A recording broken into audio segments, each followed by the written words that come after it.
ఉంది. చాలా time spend చేసి నా ప్రాబ్లమ్స్ అన్ని తెలుసుకొని దాన్ని సాల్వ్ చేస్తా అని కూడా చెప్పాడు.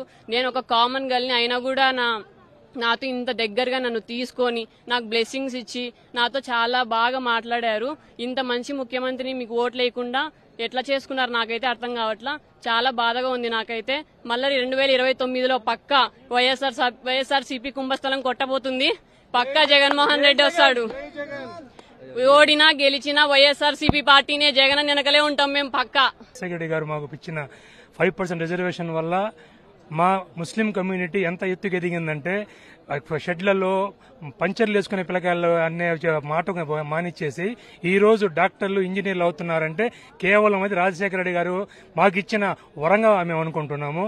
అదేవిధంగా ఈరోజు మా పిల్లలు బయట అబ్రాడ్ లో కూడా ఇక్కడి నుంచి పోయి అక్కడ ఎంబీబీఎస్ కానివ్వండి ఎంటెక్లు కానీ చేస్తున్నారంటే అది రాజశేఖర రెడ్డి గారి ఇదేనా సహాయ అని చెప్పి మేము అనుకుంటున్నాం. అదే అభిమానం కుటుంబం మీద అట్టే ఉంటది.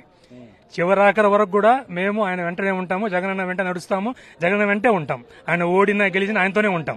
ఈ రోజు కక్షపూరితంగా చంద్రబాబు నాయుడు అధికారంలోకి వచ్చి పేదలకు చెప్పిన హామీలు పథకాల గురించి ఆలోచన చేయకుండా కక్షపూరితంగా వ్యవహరిస్తున్నాడు. ఎక్కడ చూసినా గానీ కక్షపూరితంగా వైఎస్ఆర్ పార్టీ కార్యకర్తలను వేధించడము, కొట్టడము, కత్తులతో నరి రోడ్ల మీద వాళ్ళ వైఎస్ఆర్సీపీ కౌన్సిలర్ల మీద, కార్యకర్తల మీద, పార్టీ కోసం పనిచేసిన వాళ్ళ మీద అనేక రకాలుగా హింసాత్మకంగా ఆయన పరిపాలన సాగుతుంది తప్ప ఆయన చెప్పిన సూపర్ 6, సూపర్ 7, 25 హామీలు అనేటివి ఏ ఒక్కటి కూడా ప్రజా సమస్యల మీద దృష్టి పెట్టలేదు.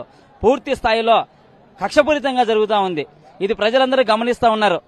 దీనికి ప్రతిఫలం అనేది 2029లో తప్పకుండా దీనికి కావాల్సిన పరిష్కారం మీకు జరుగుతుంది. భర్తకు హార్ట్ అటాక్ వచ్చిందంటే జగన్ సార్ లచ్చలు పెట్టి కర్నూలుకు పోయి నేను ఒక్కదాన్ని ఆపరేషన్ చేయించగలుచుకున్నా.